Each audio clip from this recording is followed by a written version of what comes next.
They had a little piece of each. That was awesome. Yes, thank you, Keith. That's what I thought. All right, Steve, what do you got, buddy? Well, we got a nice little intimate meeting again. Jen was on a little bit ago. I don't know what happened to her. Oh, God bless her. I hope she's okay. Wow. So I got so much to say, so much I could say, actually. But, I was listening to the reading, and there's a line there. When we become agitated, we must stop. That line right there. When we become agitated, the warning, and that we have to stop. Pause, actually, I think is what she says. When we become agitated, we pause.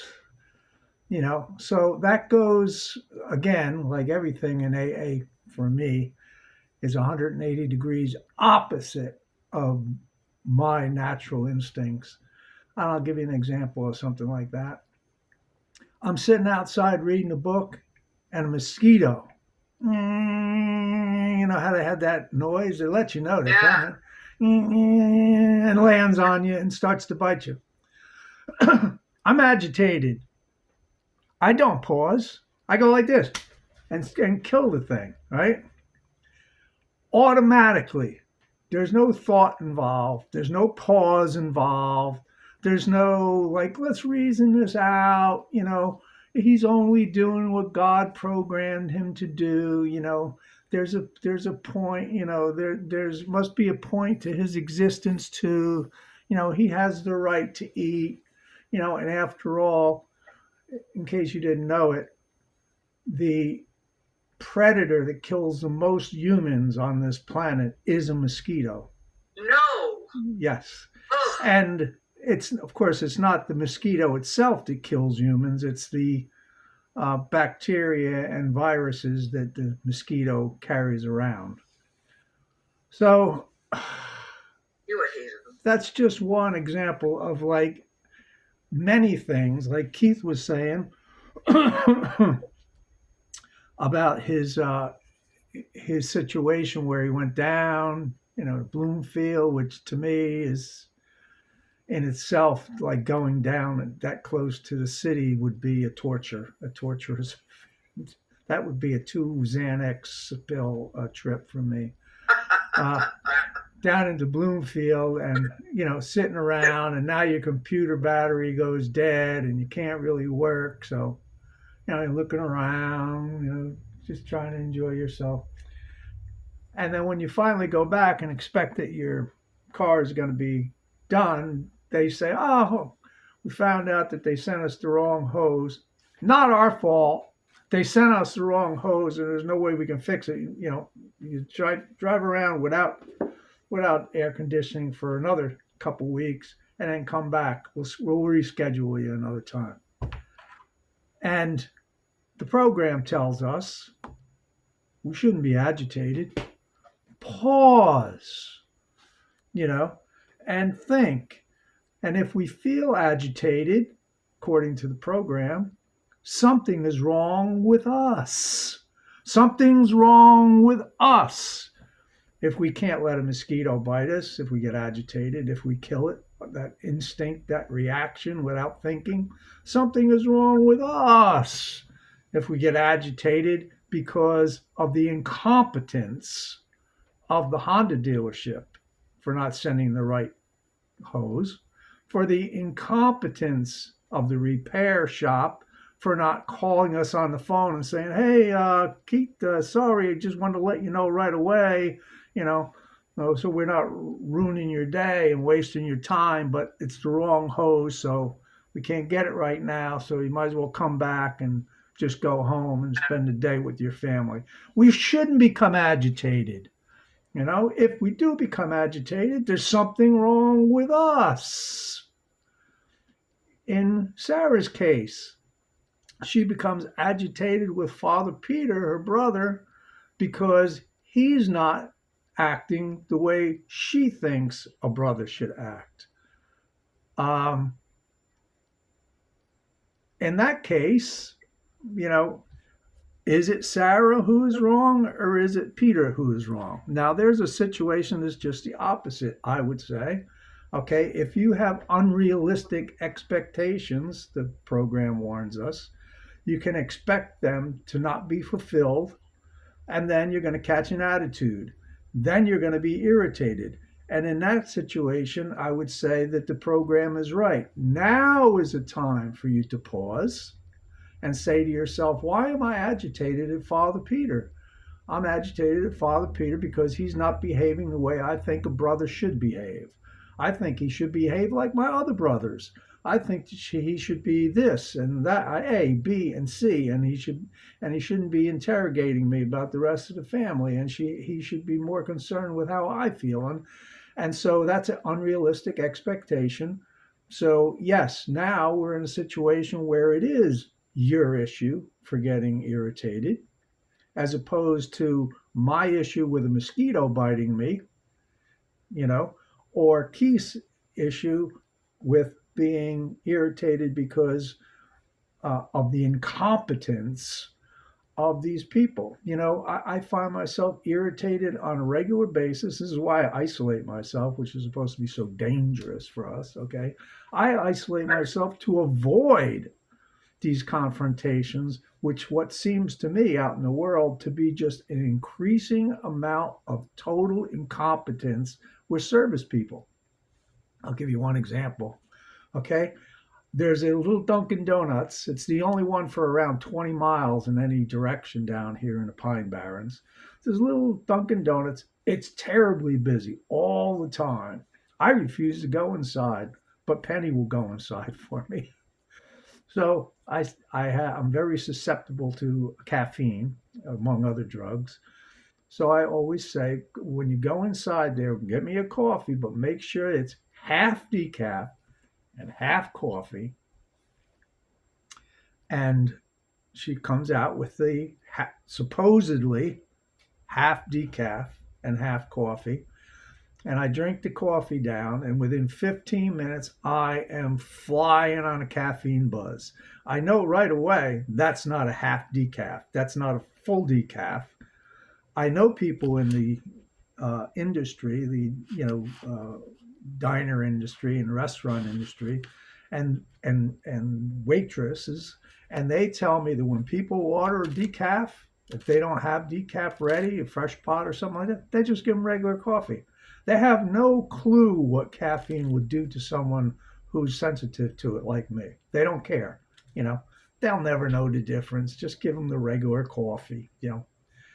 Well, I know when somebody is giving me full caffeine coffee and not weak caffeine coffee. So I've questioned this multiple times, refused to go back to that Dunkin' Donuts. So they don't care. These are like high school kids working in there.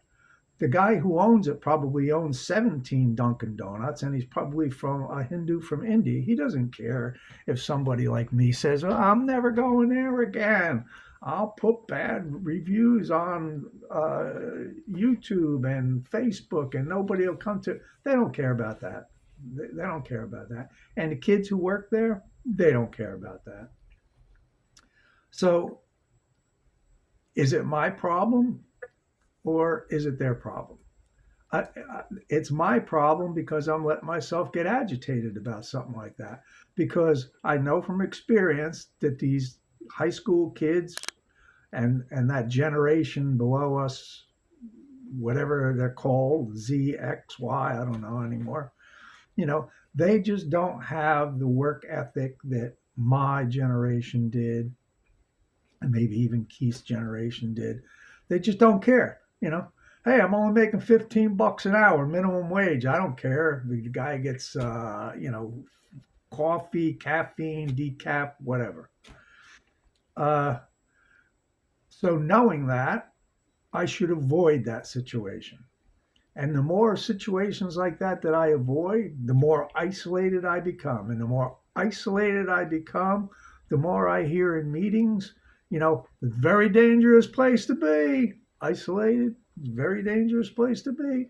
Well, it's a very dangerous place for me to be out there in the world where people are driving like maniacs, as far as I'm concerned, one of the good things about this entire situation of realizing my irritation with other human beings is that I can now understand how our grandparents must have felt watching us grow up. Our grandparents who were maybe listening to Glenn Miller and and classical music and stuff like that on the radio, if they even had radios.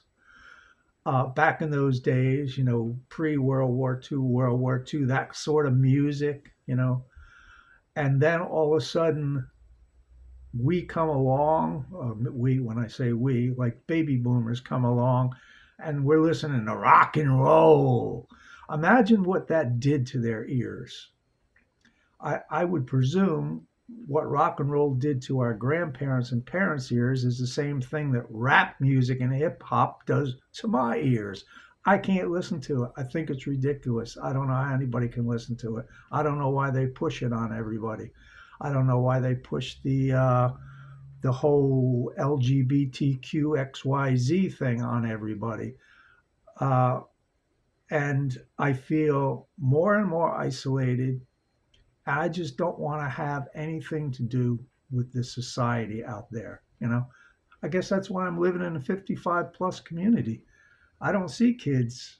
I don't have to listen to people blasting that music. But when I go out there in the world to drive into Tom's River to go to a meeting every morning, I have to deal with the traffic. It's absolutely crazy. I don't know how it how it got this bad, why people are participating in it, how people can drive an hour, at 80 miles an hour to work every day, and it's just like nothing to them. How people can watch television, watch the advertisements, deal with all that sort of stuff. And the only way that I can cope with it and avoid the irritation and avoid that I want to slap it down feeling that I get when a mosquito is buzzing in my ear is to avoid it. It's the same way if you were walking through a yard that was full of dog feces, you would try to avoid it. And so I try to avoid all that sort of stuff. And that leads me to isolation, and isolation is supposed to be dangerous for us. But I think that participating in this society that we live in here, that's the dangerous part. That's what's going to lead me back to a drink. Exposing myself to the irritation over and over and over again and being unable to like pause. I mean, sometimes there is no time to pause. Sometimes you have to react right away. It would be great. That would be my goal is every time I have a little irritation or a big irritation to just pause and work my way through it and try to figure out by using the principles that the program has set down and the suggestions and the musts to stay sober is what can I do to avoid this feeling of irritation, this feeling of anger, this reaction that I automatically have? How can I avoid that? What part does my personality play in that? And what ability do I have to change any of that? None. Can't change anything. So the only thing I can change is myself. And apparently I can only change a very little part of myself. And I can only change it a little bit at a time. It's constant work, 24 hours a day, 7 days a week for the rest of our lives. We're going to be working that 10th, 11th, and 12th step over and over again. Never going to be perfect. It's just practice. Practice these principles in all our affairs. That's what it tells us to do. So that's what we must do. That's what we must keep in mind. And I want to tell everybody I reached out to Grace, and she apologized for not being here to visit us. And she's just too busy to visit. But maybe one of these days she'll pop in and say hello. And she wanted me to say hello to everybody. Isn't that nice? And that's all I have to share right now. My rant is over. Thank you, Steve. I mean, I agree with a lot of what you said. You do have to constantly